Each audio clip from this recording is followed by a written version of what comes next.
The long day dissolves into the evening cool. Amara walks along the park path, her hand tightly clasped around Kiana's small one. The air smells of damp earth and the first fallen leaves. Somewhere in the distance, the city hums, but here, in this green corridor between the stone walls, a deep, almost ringing silence reigns.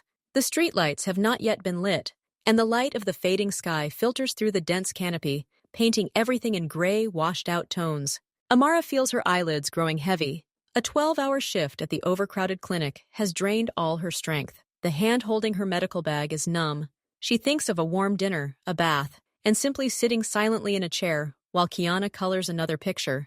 But first, there's the long walk through the park, the shortcut home, which she hates for every extra step today. Kiana walks beside her, her new sneakers rhythmically slapping against the asphalt. She's less tired. A child's body recovers more quickly after a day of school, but she, too, no longer hops or pulls her mother toward every bush.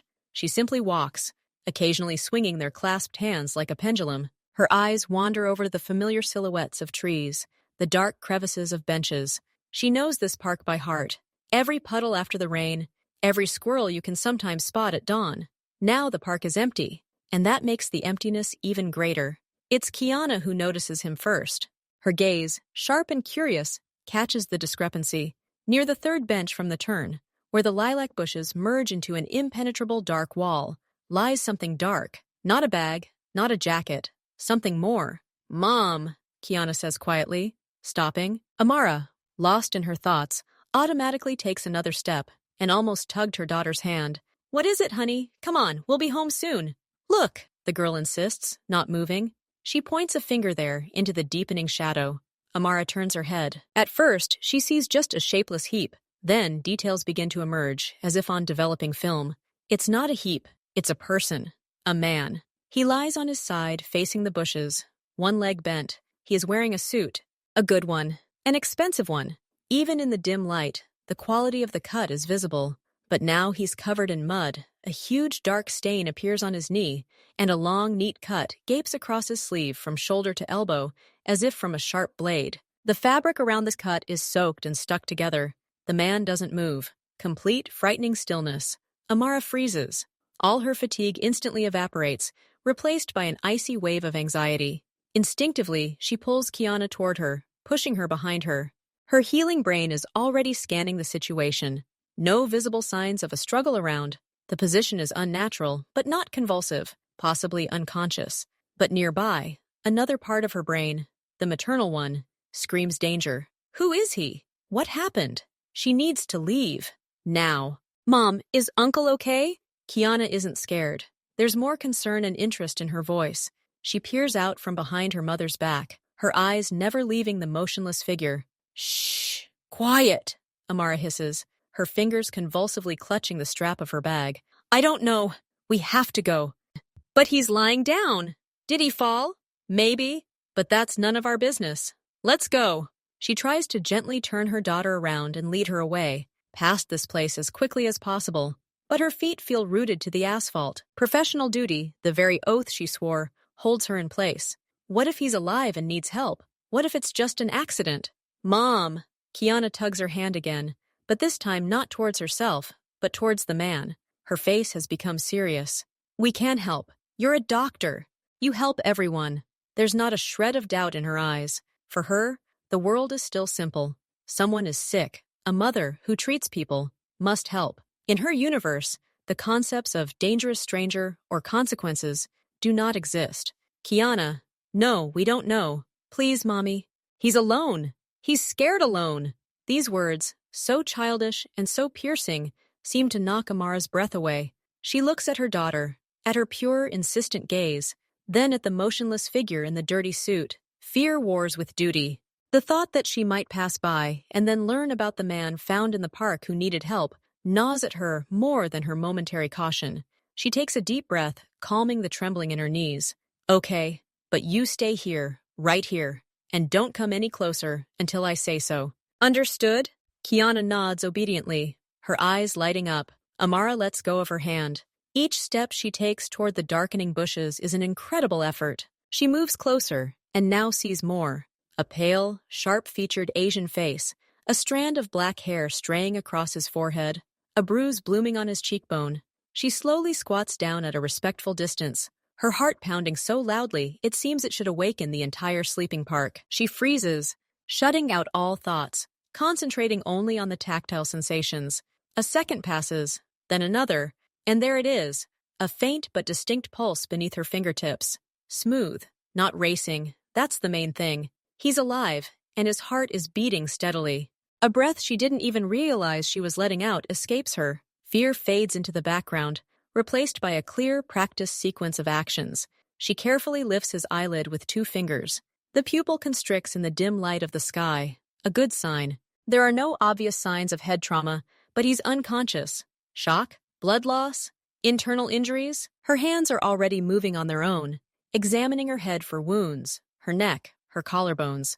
She avoids the abdominal area, unable to perform a full palpation. Her gaze catches the unnatural bend of her left wrist, probably a dislocation or fracture. But the most dangerous thing now is the state of shock. He needs to be brought out of it, and quickly. She glances back at Kiana, who stands rooted to the spot, her eyes wide. "It's okay, honey," Amara says, her voice surprisingly calm and professional. "But he needs help. Give Mommy her bag, please." The girl approaches cautiously, holding out the heavy first aid kit. In that moment, Amara feels not like a frightened woman in a dark park, but like a doctor on duty. This familiar feeling returns her to control. Amara unzips her bag. Inside, everything is perfectly organized. Everything is neatly organized into compartments. Her hands find what they need on their own. She takes out a small bottle of ammonia and soaks a cotton swab. "Turn around, Kiana, and take 2 steps back. The smell is strong," she commands softly but firmly. The girl obediently does so. Amara holds the swab to the stranger's nose. For a few seconds, nothing happens. Then his face contorts into a grimace. His body spasms. He takes a sharp, raspy breath, then another. His eyes roll back in his head, trembling. She removes the swab, watching. He's motionless again, but not with that dead stillness anymore, but with a heavy, painful sleep. He needs more. She gently supports his head, bringing the smelling salts to his chest again, but this time at a greater distance. "Breathe," she says commandingly, in a tone that brooks no objection, even from an unconscious patient, and he responds again. This time his eyelids flutter open, revealing whitish eyes. He groans, weakly, almost soundlessly. Consciousness returns, albeit to rock bottom. Amara quickly assesses the situation. The shock is wearing off. Now she needs to prevent panic and further injury. She takes an elastic bandage and scissors from her bag. Carefully, trying not to cause unnecessary pain, she immobilizes his injured wrist, wrapping it in a tightly rolled-up glove of bandage around it to create a makeshift splint. He resists with a slight movement, trying to pull his hand away. "Lie still," she says clearly. "You're injured. I'm a doctor. I'm here to help you." He freezes, listening to her voice. His gaze, clouded and unseeing, wanders somewhere above her. Amara quickly examines the torn sleeve. The wound beneath the fabric is shallow but long, already dried. She cleans the faucets with an antiseptic wipe and applies a bandage. She does all this quickly, efficiently, her movements precise and without fuss. Kiana watches, mesmerized, as her mother transforms a helpless person into a patient. Consciousness washes over Minjun in a heavy, thick wave. At first, only pain emerges through the fog, sharp, burning, in his wrist, dull, diffuse, throughout his body. Then sounds come, his own ragged breathing, the distant hum of the city, and a quiet, calm female voice. She's saying something, ordering. His instincts, honed by years of living in a state of constant readiness, kick in before thought. He tries to sit up, to pull away, his left hand reflexively twitching to the small of his back, where the gun should be. Empty. Panic, cold and swift, hits his temples. Where is he? Who are these people? He forces himself to open his eyes. The scene swims, then slowly comes into focus. A woman's face is leaning over him, skin like dark chocolate, eyes full of focused determination, and not a drop of fear now, only concentration. Behind her, in the alley, stands a child. A little girl looking at him with genuine, burning curiosity. His analytical mind, despite the pain, begins to work. A woman, a child, a park, evening, a doctor, she said. He sees the bandage in her hands, feels the tight bandage on his wrist. His clothes have been disturbed, examined. The internal rage at this violation of boundaries immediately collides with the obvious. She did not rob him. She helped. He is alive, and mostly unharmed, thanks to her. Slowly, overcoming the dizziness, he tries to rise on his elbow. The woman, Amara, instinctively extends a hand to support him, but stops the gesture when she sees his gaze. It is not the gaze of a wounded person. It is a gaze of assessment, cold, penetrating, scanning her, the girl, the space around her. There is no gratitude in it. Not yet. Only the caution of a predator in a vulnerable position. He shifts his weight, sits up, resting his good hand on the cold asphalt. His breathing is ragged, but his gaze grows clearer, sharper. He remains silent, studying them.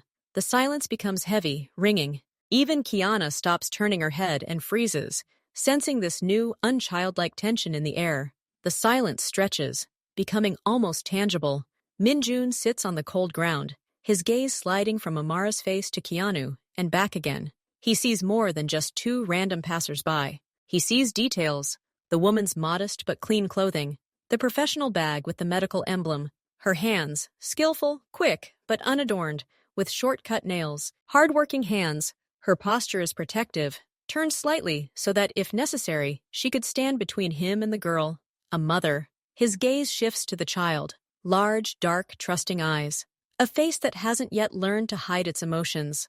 It now displays a mixture of anxiety, curiosity, and hope. She hopes he's okay. This simple, childish message, like a snap of a finger, turns off the last vestiges of his aggressive defenses. A wolf doesn't growl at the one nursing it, even if the wolf is wounded and angry. He sees Amara subtly clenching and unclenching the fingers of her free hand. She's afraid. Not panicked, but with a cold, calculating apprehension. She sees him as a threat, and she's right. But she helped anyway. Not for money, not out of fear, but because the child asked? Or because she's a doctor? He doesn't fully understand such motives. In his world, every action has a price, every gesture a hidden meaning. Here, in this quiet alley, he encounters something alien: selflessness. He slowly looks down at his hands, at his neatly bandaged wrist. The bandage is expertly applied, not too tight, but not too loose. She knows her stuff. His body, gripped in the iron fist of painful shock, begins to relax little by little under the influence of this simple yet expert assistance. He looks at the woman again. Their gazes meet. His holds a question and a cold assessment. Hers holds a readiness for the worst and the remnants of professional calm. No one says a word, only their looks, their postures, the bandage on their hand, and the child's face watching this silent scene speak. Minjun takes a deep, slightly hoarse breath. The pain in his side is palpable, but his head is already clearing. He slowly, with visible effort, rises to his feet. Amara instinctively takes a step back, taking Kiana's hand again, ready to pull her back at any moment. He stands, slightly unsteady, leaning his good arm on the back of the rusty bench. Now he sees them from his height. The woman, barely reaching his shoulder. The girl, peeking out from behind her leg. He clears his throat. His voice, when it finally comes out, is low, hollow, like moss-covered stone. There is no intonation, only a statement. He utters one word, looking directly at Amara. "Thank you." It doesn't sound like heartfelt gratitude. It sounds like a fact, like a report. "I acknowledge that you have helped me, and I acknowledge that debt." But in his world, where words are often worthless and vows are broken in an instant, such a simple "thank you," said without pressure and without weakness, means more than 100 flowery phrases. Amara nods, short and restrained. She doesn't say, "You're welcome," because it was. She took a risk. She spent time and materials, and this strange, dangerous man seems to understand it. "You need a hospital," she says, more like a doctor now than a frightened passerby. "Your wrist needs to be checked. There could be complications." He shakes his head, one sharp movement. A hospital is a place where they ask questions, where they demand documents, where they leave a trace. This cannot be done. "No!" His voice becomes firmer. He regains control of the situation. He looks at himself, straightens his torn jacket, but this only emphasizes the deplorable state of the suit. His gaze falls on Kiana. The girl does not look away. He looks at her for a few seconds, and something in his gaze changes, becomes slightly less sharp. He nods again, this time in her direction. A small, almost invisible gesture of recognition. Then he turns, and without another word, begins to leave. His gait is unsteady, but straight. He does not look back. His silhouette disappears into the twilight at the other end of the alley. The next day, the doorbell rings precisely at noon. Amara, who had the day off, looks up from her laundry in surprise. Kiana is watching cartoons in the living room. Through the peephole, she sees vague silhouettes. Usually, couriers or neighbors come by like that. She opens the door without fully unlatching the chain. He stands there, Min Jun, but he is no longer the battered, dirty man from the park. A flawless picture unfolds before her. A dark, perfectly fitting suit of fine wool. A clean, snow-colored shirt.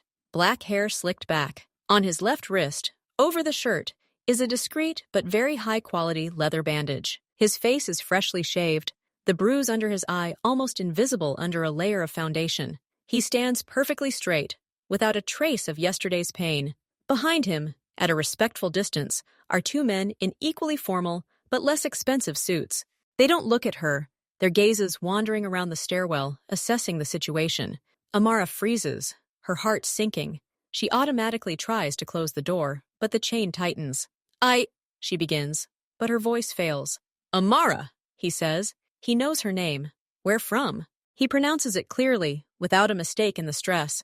We can talk. It's not a question. It's a soft statement, but it leaves no room for argument. At that moment, Kiana, having heard the voices, runs out of the room. Mom! Who? She falls silent, seeing the guest. Her face lights up with instant joy. Uncle! You're here! Are you feeling better? Minjun looks at the girl, and the corner of his mouth twitches in a semblance of a smile. Very weak, barely noticeable. Better, he answers. Then he looks at Amara again. Allow me in, or I can invite you somewhere more suitable, but it's better to discuss this here. His tone is polite, but it carries such unshakable confidence that the thought of slamming the door seems absurd, even dangerous. Amara slowly, as if in slow motion, closes the door, clicks the lock, removes the chain, and opens it again. She steps back, letting them into her small, modest hallway. His two companions remain outside the threshold, silent statues on either side of the door.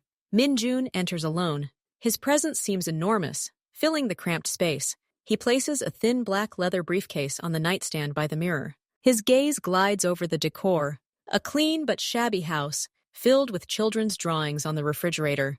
I have a proposition, he says bluntly, without preamble. I need a personal physician, someone I can trust.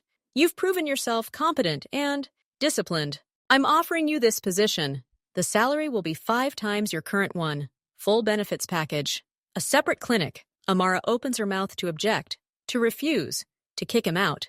But he continues, and his next turn makes her blood run cold. Your daughter, his gaze shifts to Kiana, who is eyeing him with interest, will live in my house. It's safe. She will have the best teachers, her own room, everything she needs. You will work there and live with her. That's not up for discussion. He says it as if he's giving a weather forecast. There's no threat in his voice, only cold iron logic. He's not asking. He's offering a deal. Her skills and silence in exchange for safety and well-being for her and her child. And Amara, looking into his impenetrable eyes, understands that the word no simply doesn't exist in this sentence. It's not included. The silence in the hallway grew thick as jelly. Amara heard the words, but their meaning seemed to bounce off her consciousness, refusing to fit into her familiar worldview. His personal physician, his people. What? People? She finally managed, her voice hoarse. Those who work for me, Minjun answered without hesitation. His gaze was direct, but there was no challenge in it, only a statement of fact. I have a large business. Transportation, logistics, real estate. A lot of people work there. Incidents like yesterday's are rare, but they happen. Old injuries, overwork, stress. They need a doctor who doesn't ask unnecessary questions in public hospitals and doesn't fill out reams of paperwork. A doctor who can act quickly and confidentially, like you did yesterday. He paused, letting her process this. You'll have all the necessary equipment, a separate room, complete freedom in choosing medications and treatment methods within your expertise. Your job is to maintain the health and performance of the team, nothing more. His language was dry and businesslike. He didn't paint the picture of the criminal underworld she'd immediately conjured up with horror. He spoke of business, of the team, of work incidents. It sounded almost legitimate, if you ignored the bloody cut on his sleeve from yesterday and his categorical refusal to go to the hospital. He wasn't just buying her skills, he was buying her silence and her loyalty. While Amara was processing this, he glanced at Kiana, who stood quietly nearby, clutching the hem of her mother's sweater. His tone when he spoke again hadn't changed, but it had acquired a subtle smoothness. "There are special conditions for the girl," he said. "My house is large. It's on a secure property. There's a garden, a swimming pool, a playroom. She'll have her own room and a personal tutor. She'll receive the best education possible at home. She won't have to commute across town to an overcrowded school every day. She won't be exposed to the dangers of the streets." Amara felt her stomach clench. He'd spoken of safety, but his offer sounded like a gilded cage. He wasn't just offering a roof over her head, but an entire isolated universe, behind high walls, under surveillance. "A secure compound." The words hung in the air like a heavy hint. We can't just up and move." Amara tried weakly to object. "I have a job. A lease." "All the formalities will be sorted out," Minjun retorted, as if brushing aside irrelevant details. "Your employment contract will be terminated with full compensation. The apartment will be vacated. Your belongings will be moved. You only need to gather your personal items, the most valuable to you and your daughter. Everything else will be provided." He didn't ask. He informed. His tone conveyed absolute confidence that any obstacles would disappear at his whim. It was simultaneously frightening and fascinating. How many years had she spent struggling with every contract clause, every late payment, every everyday inconvenience? And this man resolved it all with a single word. Minjun saw the hesitation in her eyes. He slowly leaned over and picked up his briefcase. "I'll give you until tomorrow, 8 o'clock, he said. "Cars will be waiting here at this time. If you agree, you and your daughter will be taken to the house. My people will do the rest. If you refuse—" He paused briefly, not for dramatic effect, but simply stating the fact. "The cars will leave empty, and you will never see me again." He didn't threaten. That was worse. He simply outlined a choice: enter his world or stay in his, and disappear into nowhere, without consequences. She didn't believe it. People who find your home so easily and talk about privacy don't just leave. He nodded to her, then to Kiana. The girl waved timidly. The corner of his mouth twitched again. Then he turned and left, quietly closing the door behind him.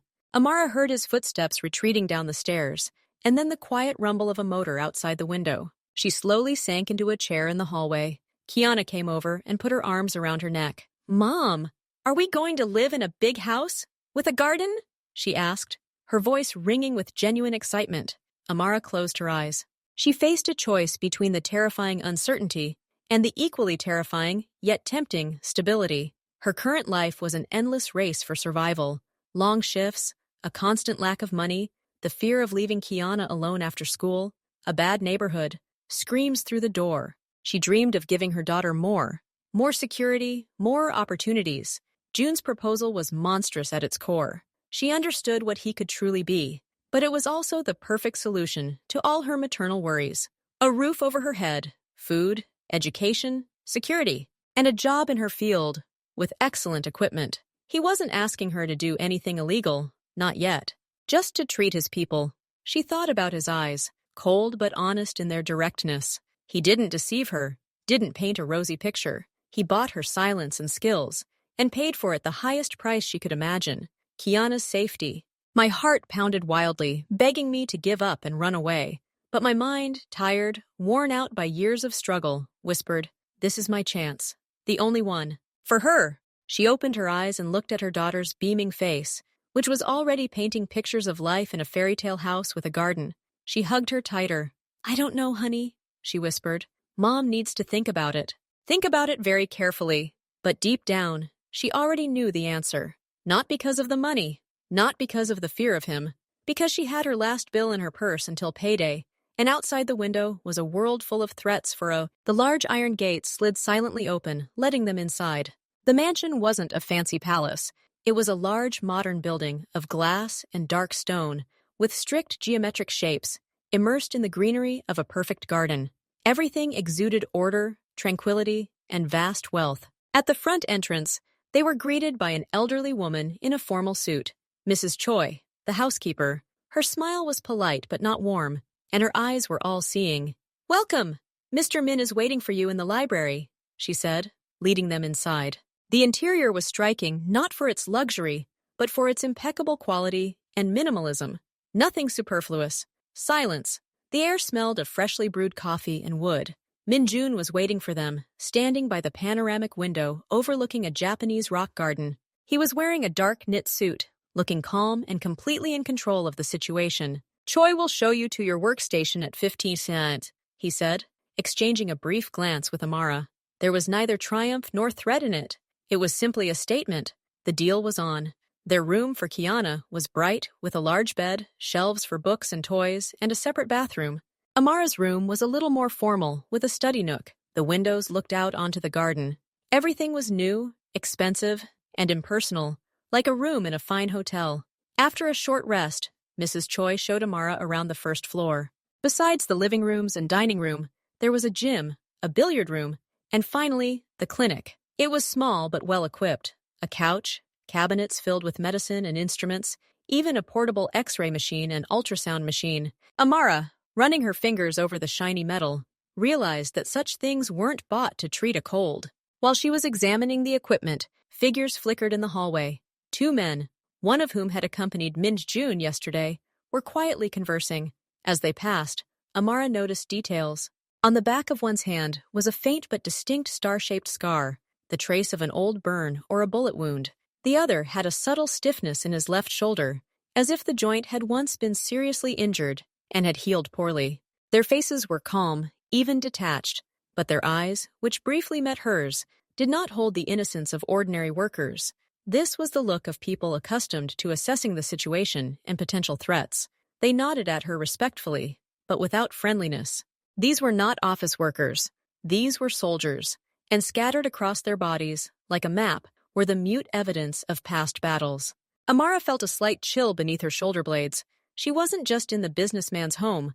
She was in his headquarters. Her first day passed quietly. She and Min-jun dined in the large dining room. He led the conversation, asking Kiana about the school and Amara about her impressions of the equipment. Everything was polite and unnaturally calm. The next morning, while Amara was having breakfast with her daughter in the kitchen, Mrs. Choi approached her. "Doctor, you're needed in the office." "There's a small emergency." Amara asked Kiana to stay with the cook, a kind-looking woman, and followed the housekeeper. The office turned out to be a small room next to the gym. There, on a chair, sat the young man she'd seen yesterday, the one with the stiff shoulder. Today, the stiffness was more pronounced, his face pale, a dark shadow under his eye. He sat hunched over, pressing his right hand to his left forearm, a dirty bandage peeking out from under the edge of his sleeve. "Inju," he introduced himself briefly upon seeing her. Mrs. Choi left, closing the door.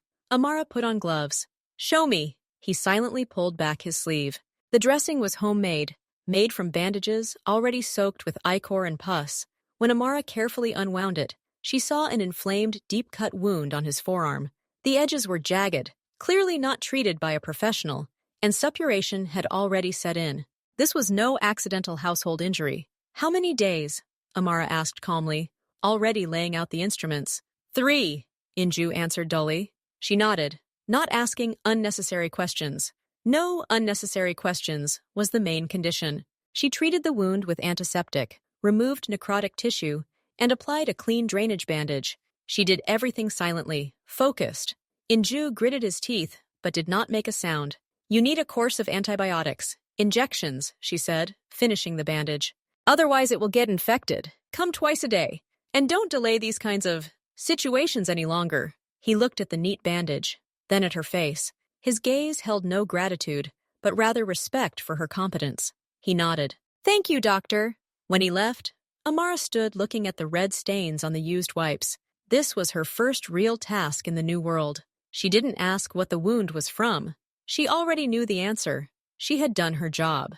And she realized that her role here would not be to treat colds, but to heal the wounds this business inflicted on itself. She took a deep breath, threw the waste into a special hazardous materials container, and went to wash her hands. The process was familiar, but the context was completely new. Rumors spread quickly in a closed community. News that the boss had acquired a personal physician, the woman who silently and skillfully stitched up Inju's wound, spread throughout the office.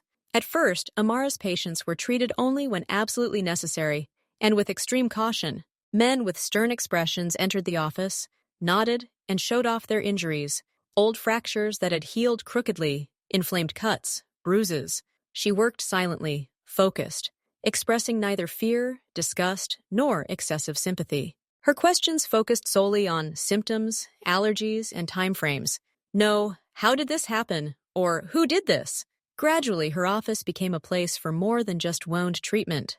2 security guards came to see her complaining of heartburn and insomnia, the consequences of constant stress and irregular meals. She prescribed them simple antacids and mild herbal sedatives and gave them dietary recommendations. Then a driver came in with a terrible migraine. She gave him a gentle neck massage and demonstrated exercises. Each time, she handed him small pieces of paper with clear instructions. Take 1 hour before meals. Do 3 times a day. They began to look at her differently, not as a stranger or the boss's property, but as a specialist. A doctor. Her authority grew not from fear of Minjun, but from her own competence and respectful neutrality. They saw how carefully she handled even the most unpleasant wounds, how confident her hands were, and how calm her voice. They began to nod to her, not just formally, but with a slight, barely perceptible respect. "Thank you, Dr. Amara," they would say now as they left.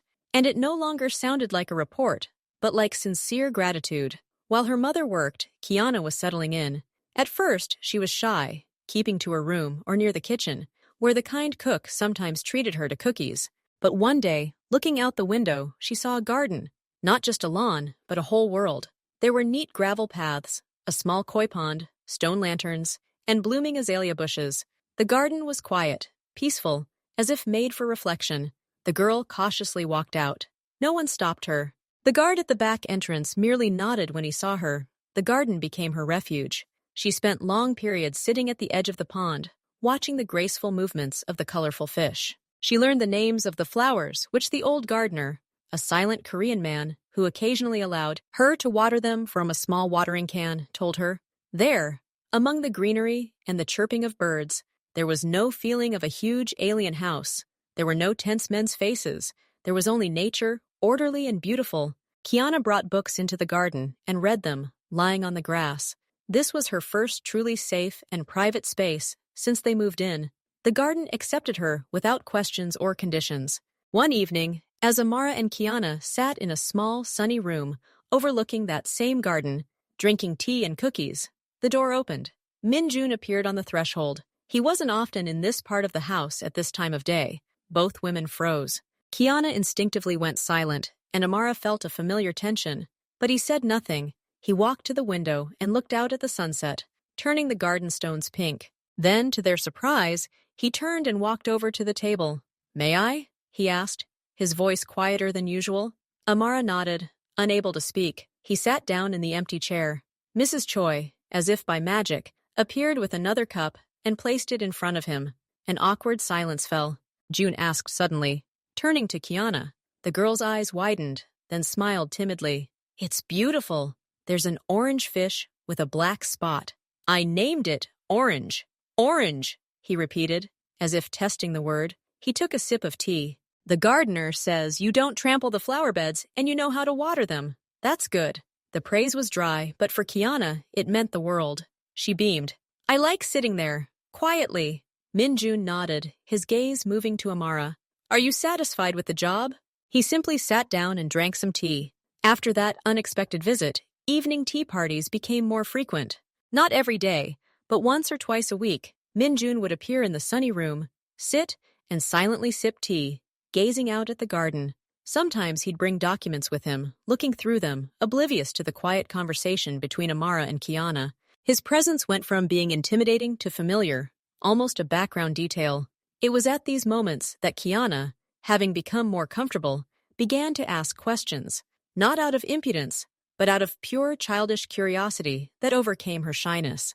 "Uncle Min, do you also like to look at fish?" she asked one day when he, having put the folder down, was looking out the window. He turned his head, his face inscrutable.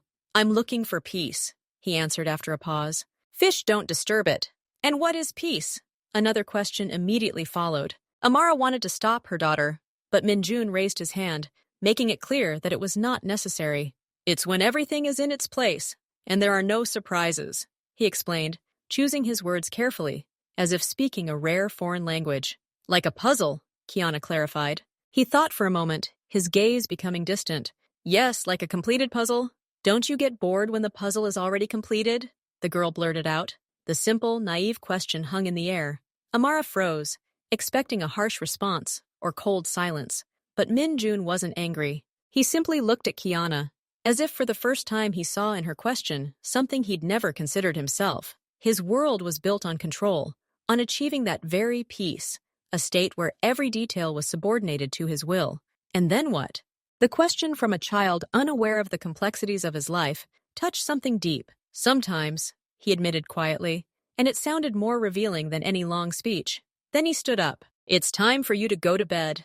The day after the Sook puzzle question, Min Jun invited Amara into his office, a spacious, formal office on the second floor, which she had never visited before. Your presence and the girl's presence in the house doesn't mean you can do anything, he began without preamble, motioning her to a chair. There are boundaries. He pulled out a desk drawer and pulled out a floor plan of the house, with certain areas marked in red. The east wing of the first floor is off limits after 7 in the evening. Work meetings are held there. My office and the adjoining rooms are by appointment only. The basement is completely off limits. Absolutely. The weapons room next to the gym is off limits as well. The windows in your rooms are not to be fully opened, only for ventilation. The garden is open until dark. After 9 in the evening, you are both in your rooms or in the living room on the second floor. He spoke clearly, without emotion, like a commander setting tasks. Amara nodded, memorizing. These rules were not a whim. They were dictated by safety, his safety and, as she now understood, their own. East wing after 7 meant so they wouldn't see certain faces or conversations. Basement floor, presumably something that should never be seen under any circumstances. The window restrictions were protection from outside threats. He didn't lock them. He was drawing a safe perimeter within his fortress. I understand, Amara said. It's not a punishment, he added unexpectedly, perhaps noticing the shadow in her eyes. It's order. He protects everyone. She nodded again. Now she understood. His world was full of invisible lines, and he was sharing with them a map where those lines were marked. In a way, it was a gesture of trust. The rules were established, and strangely, the atmosphere in the house became even calmer after that. Knowing their boundaries, Amara and Kiana felt less like mere guests and more like residents with a certain status. And so a new tradition took hold. Every Saturday night, dinner was served not in the huge dining room, but in a small, cozy family room with a round table. And at this table sat the 3 of them, Min Jun, Amara, and Kiana. At first, it was very formal. Min Jun asked Kiana about her lessons, Amara about her work. He spoke little, mostly listening. But gradually, week after week, these dinners began to lose their formality. The gardener reported that she's laid eggs. The fry will be born in the next few days. The girl squealed with delight, peppering him with questions. He answered patiently, monosyllabically, but without irritation. Amara watched this scene and felt something melt inside. This was not a family, in the usual sense. It was an arrangement, a strange symbiosis. But on those Saturday evenings, around the shared table, under the soft light of the lamp, the illusion was almost perfect. And perhaps not only for them, for him too. The silence of the Saturday morning was shattered not by a bell, but by the sharp, alarming roar of cars pulling up to the gate. Amara, reading a medical journal in the sunny room, winced. Kiana was playing in the garden, visible from the window. The roar gave way to muffled but sharp voices at the gate, not the usual even tones of the guards, but rough, demanding intonations. She walked to the window, pulling back the translucent curtain. At the outer gate, behind a high fence, stood 2 dark SUVs. Near them stood 4 men in simple but new clothing. Their postures were aggressively relaxed, their hands gesturing frequently. The faces she could make out from this distance expressed not respect, but brazen confidence. The guard at the gate spoke to them through the intercom, his back straight, but Amara saw him discreetly wave his hand behind his back to the cameras. 2 of Min Jun's men moved quickly but quietly across the grounds from the main house. Amara's heart pounded. These weren't couriers or business partners. This was a test, or a challenge. Kiana, hearing the noise, raised her head from the flower bed and glanced curiously toward the gate. Amara instinctively wanted to shout at her to come inside, but she stopped herself. Panic is the worst kind of counselor. She froze by the window, watching. June emerged from the main entrance. He was wearing casual black trousers and a plain dark shirt with the sleeves rolled up to his elbows. No jacket, no hint of formality. He walked slowly, almost at a leisurely pace, alone, unaccompanied. His face was perfectly calm, like the surface of a lake on a windless day. He approached the gate, but didn't step beyond. Between him and the intruders remained the steel bars and his two men, standing a little distance away. The conversation was brief. Amara couldn't hear the words, but she saw their body language. The aliens spoke loudly, one of them actively gesturing with his finger, pointing toward the house. Min-jun listened without moving, his arms relaxed at his sides. Then he said something, a single sentence. His lips barely moved, and everything changed. The gesticulating man froze, his hand dropping. His gaze slid from Min-jun's face to his wrist, to the same leather restraint, then to the impassive faces of the guards standing nearby. The confidence on the guests' faces melted, replaced by wariness, and then a quick, almost panicked reassessment of the situation. They muttered something, no longer demanding, but more like excuses. Min-jun didn't answer. He simply turned and walked back toward the house, without looking back, as if he had just scolded a careless courier for being late. His men at the gate stepped forward. That was enough. The intruders hurriedly climbed into their cars and vanished a minute later, leaving only a cloud of dust behind them. It all took less than 5 minutes. No shouting, no threats, and certainly no violence. Only a cold show of strength, embodied in his upright posture, a single glance, and probably in the words he spoke. Min-jun, already climbing the steps, glanced at the window of the sunny room where Amara stood. Their gazes met for a second. There was no alarm or anger in his. There was only a weary confidence in the predictability of the world. He nodded to her, as if to say, "It's over," and disappeared inside. Amara couldn't calm down until evening. She watched as Kiana continued playing in the garden, completely oblivious to the underlying tension. She saw the guards change at their posts, how everything returned to its usual measured pace. But inside she was trembling. This scene was a clear reminder. They didn't live in a magical castle, but in a well-fortified camp, occasionally raided by enemies. After dinner, which passed in the usual, if slightly strained silence, Amara asked Mrs. Choi. She went to look after Kiana and went to Min-jun's office. She knocked. "Come in." His voice was even. He was sitting at his desk, looking over documents, by the light of a single lamp. He looked as if nothing had happened. "I wanted to ask," Amara began, stopping at the threshold. "About security," he finished for her, putting down his pen. He pointed to a chair. "Sit." She sat down, lacing her fingers in her lap. "Today, could it happen again?" "In one form or another, yes," he answered honestly, without softening. The world outside the walls is full of stupid people who test the boundaries. Today, they just came to talk. And if they decided to do more than just talk, Min-jun leaned back in his chair, his gaze becoming heavy, assessing. Then they wouldn't have pulled up to the entrance, and you wouldn't have seen or heard anything. He paused, letting her get the point. Then he continued more gently. You saw the reaction. They know the rules. Today, I simply refresh their memory. This house, Amara, is the safest place in the city for you and Kiana. No one will cross its threshold with bad intentions. The security systems, the people, the location, everything is thought out. A girl in the garden was safer than if she had been playing in the courtyard of your old house when you turned away for a second. He spoke facts, without boasting, and she knew he was right. The threat was outside, behind these walls, but now she saw her face. Or rather, her reflection in the frightened eyes of those men when they realized they had crossed the line. And if something happens to you? Burst out of her, the most terrible question. Min-jun looked at her for a long time. Then a new house will be prepared for you and Kiana. New documents, a secure life elsewhere. That's part of the conditions. Your safety does not depend on me. It is guaranteed by the structure. I promise you that. There was no pathos in his voice. There was an agreement, a business-like guarantee. And for some reason, it was this, not the sweet assurances, that made Amar relax a little. He wasn't saying that nothing would happen to him. He was saying that he had considered this contingency. In his world, that was the highest form of responsibility. I understand, she said quietly, standing up. Okay, he nodded and took up his papers again, the conversation exhausted. Good night, doctor. She left, closing the door behind her. The fear hadn't completely disappeared, but it had subsided. turning into a background understanding of the rules of the game. She was inside the fortress, and today she saw how strong its walls were. His words, structure, guarantee, promise, hung in the air in her room long after that conversation. The next day, Amara observed the house with different eyes. She noticed how silently, according to schedule, the men at the gate and along the garden perimeter changed shifts. How Mrs.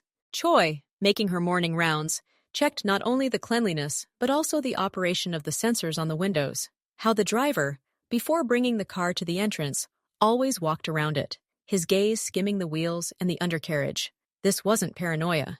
It was a well-oiled routine system. Every movement was part of a security mechanism that operated silently and continuously. Everything is all right. She began to understand that his honest answer was more than just words. These walls, these people, these rules, they were his promise, materialized in stone, steel, and discipline. He hadn't asked her to trust him at his word. He had built a world around them that was its own guarantee. It brought a strange, heavy peace. Here she could breathe without having to look over her shoulder every second. The price, of course, was the golden cage itself. But after yesterday's visit, the cage no longer seemed so gilded. Its bars looked sturdy and necessary. A few days later, a new woman arrived at the house. She was introduced as Sophia Grant. She was middle-aged, with gray hair pulled back into a sleek bun, and calm, intelligent eyes behind her glasses. She spoke softly but clearly. Min Jun introduced her to Kiana over breakfast. Ms. Grant will be your tutor. Math, languages, science. She's a very good teacher. Listen to her. Sophia Grant turned out to be more than just a tutor. She was a highly educated educator, a retired teacher at a prestigious private school. Min Jun found her, and the conditions seemed to suit her. She showed neither fear nor excessive curiosity about the house's surroundings. Her only interest was in Kiana. Classes were held in a bright room on the second floor, converted into a classroom.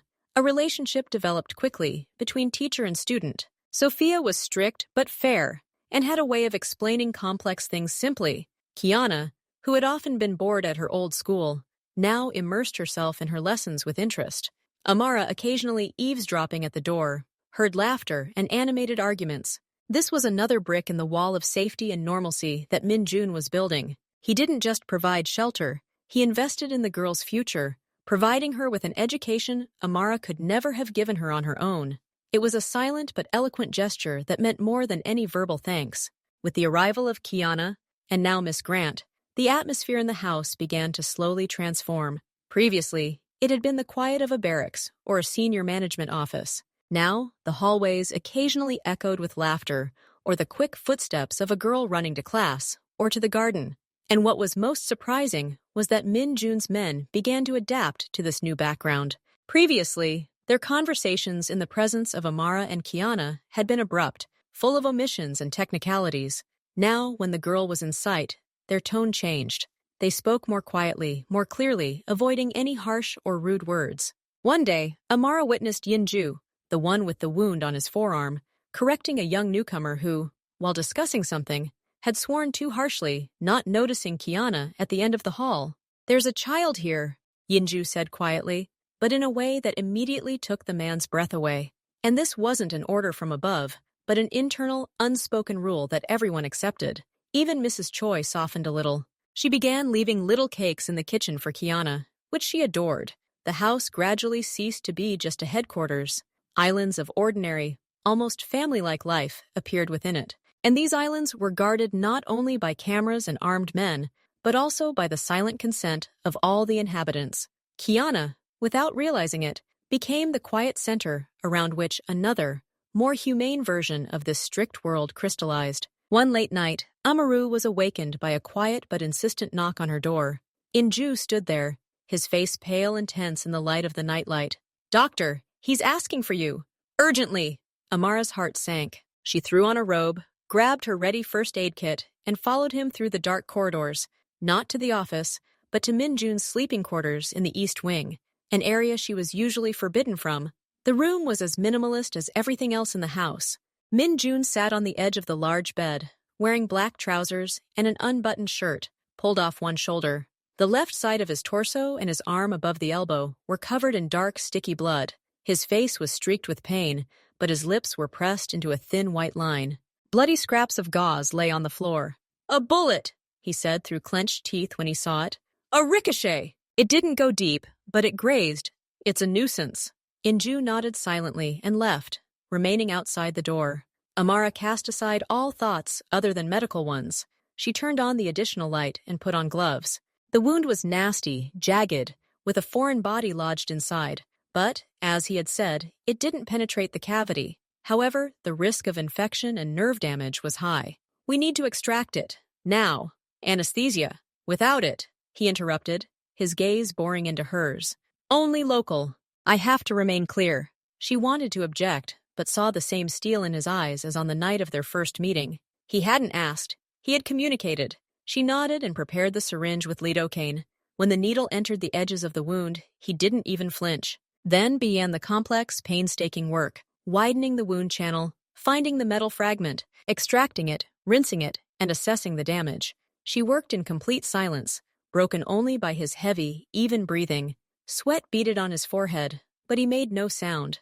In those moments, he wasn't the boss, but simply a patient, completely surrendered to her. And this silent trust, in his most vulnerable position, meant more to her than all his previous orders and promises. When she applied the last stitch and a clean bandage, his tense shoulders finally relaxed. "Thank you, doctor," he said quietly. And this thank you now had a touch of something genuine, personal, something that came not from a position, but from one person to another. The silence after the surgery was thick, saturated with fatigue and relief. Amara packed the used instruments into a sealed bag, her hands moving automatically.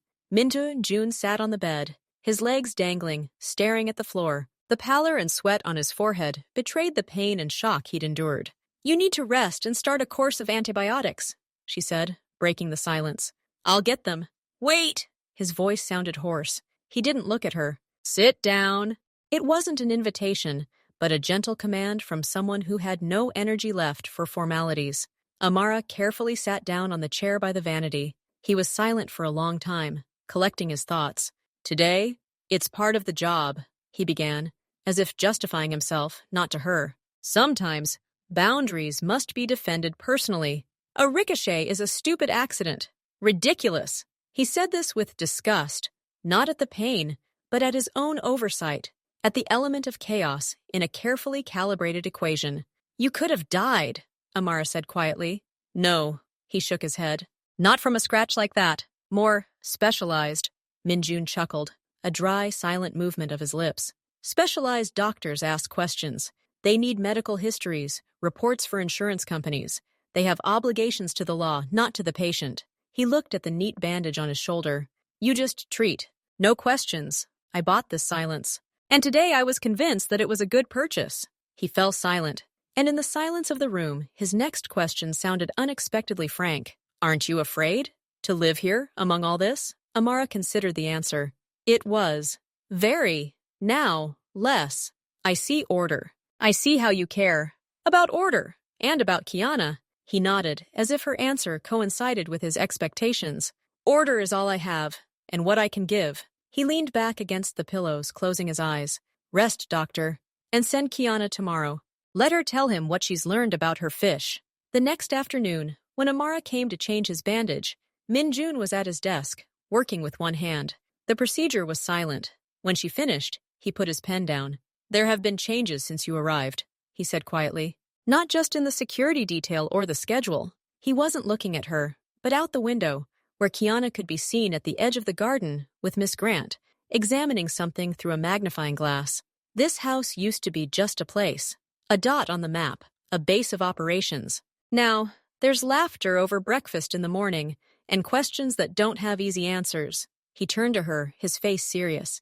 "You and the girl, you're under my protection, not under contract, not as employees. You're here, and while you're here, you're protected, as family. Understood?" He said the word, family, without warmth, but also without awkwardness, like a new term in his vocabulary, like a fact. He wasn't speaking of feelings, he was defining status, the highest status in his hierarchy, that which resided within the most protected perimeter. His words weren't an embrace, they were an oath, carved in stone. And for Amara, who knew the value of his words, it meant more than any confession in the world. "I understand," she replied, her voice unwavering. Kiana's birthday hadn't been announced, but Amara mentioned it to Mrs. Choi in connection with the dinner menu. On Saturday morning, a small package wrapped in plain but high-quality brown paper, tied with twine, lay on the breakfast table next to the girl's plate. No card, no name. Kiana unwrapped it curiously. Inside was a book, not a brightly colored children's album, but an old hardcover volume, scented with time and knowledge. Flora of East Asia, an illustrated atlas for amateur botanists.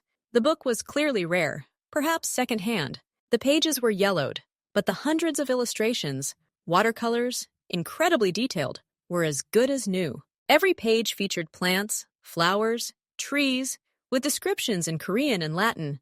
The girl paused, turning the pages in awe. Then she found the bookmark. It was a section on aquatic plants and pond creatures, and an illustration of a fish, strikingly similar to her orange. "Mom, look!" she whispered. Amara picked up the book. It wasn't just a gift. It was proof that he saw. He saw not just a child in his home, but a person with her hobbies. He remembered her garden, her fish, her quiet observation, and he gave her a tool to understand her small world more deeply. It was an investment in her curiosity, the most valuable gift possible. That evening, meeting Min-jun in the hall, Kiana, clutching the book in her hands, said quietly but clearly, "Thank you for the book, Uncle Min. It's the best gift." He stopped, nodded, barely touching the spine of the book with his finger. "Learn the names. The gardener will be able to answer your questions." The trust earned the night of his injury, and his new status as family opened new doors for Amara.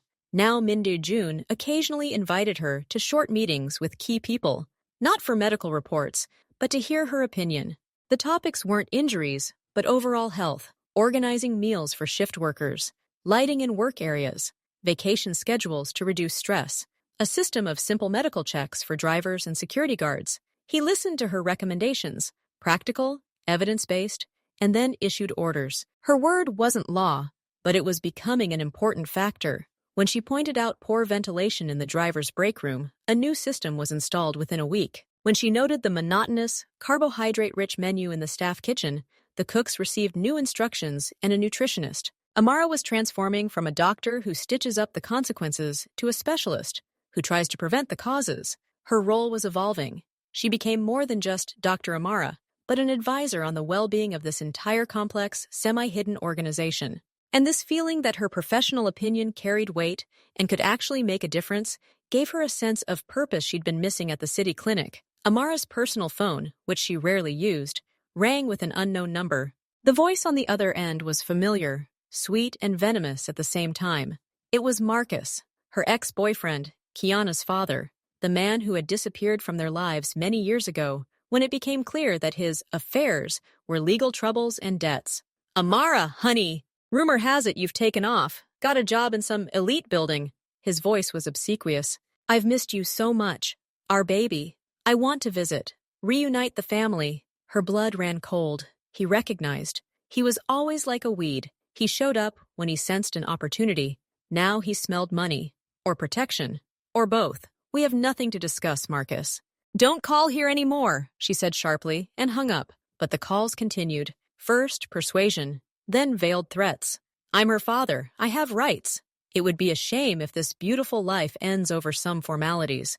I just need a little to start a new business." He didn't name a figure. He simply pressed, knowing her old weaknesses, her fear of the chaos he brought. Amara couldn't sleep at night.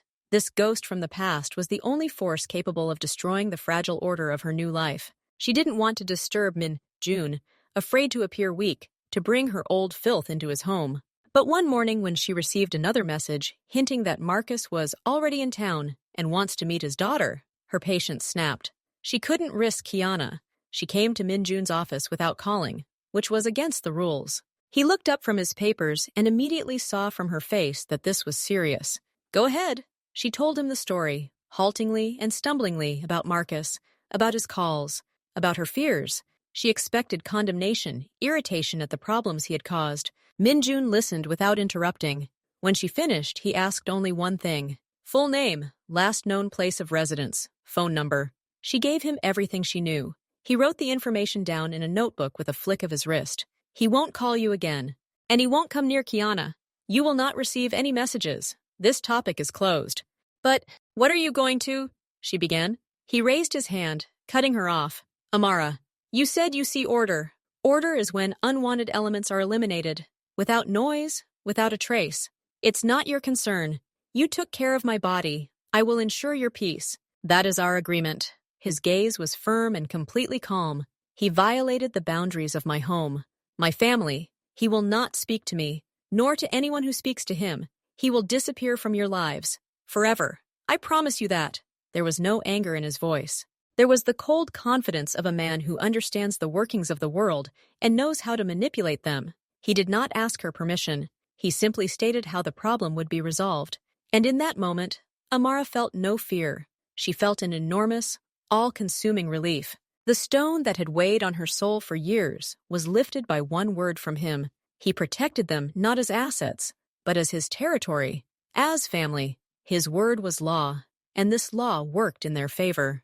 A week passed. The calls and messages stopped as suddenly as they had begun. The silence that followed was different, deep, final, as if the door to the past hadn't simply closed, but vanished along with the wall.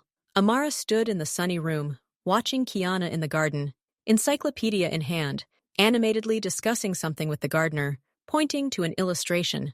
The girl was confident, happy, her world full of discovery and security. She glanced around the room, the shelves of books they'd brought, Kiana's drawing on the refrigerator, Mrs. Choi hadn't put it away, the tea set that had become the center of evening conversations. She remembered the frightened woman in the dark park, afraid of her own shadow, and the tired, lonely mother in the tiny apartment. Now she had a job where she was respected. Her daughter had a future, an education, and a garden to play in. They both had strong walls that protected them not only from external threats, but also from the ghosts of the past. Min Jun appeared in the doorway, as he often did in the evenings. He walked silently to the window and stood next to it, looking at the same picture in the garden. "Is everything all right?" he asked without looking at her. "Yes," Amara answered, and it was absolutely true. "Everything is all right." He nodded, satisfied. His presence, once so frightening, was now simply part of the landscape, part of this strange world, built according to its cruel rules, but incredibly durable. She no longer thought about the cage. She thought about the foundation, the roof over her head, the warmth that comes not from words, but from actions. She looked at her daughter laughing in their garden, at this silent, dangerous man at the window, at the light pouring through the glass, and she understood. This was not a temporary stop. It was not a refuge. This was home, their home. And no matter how unusual it was, she didn't want to be anywhere else.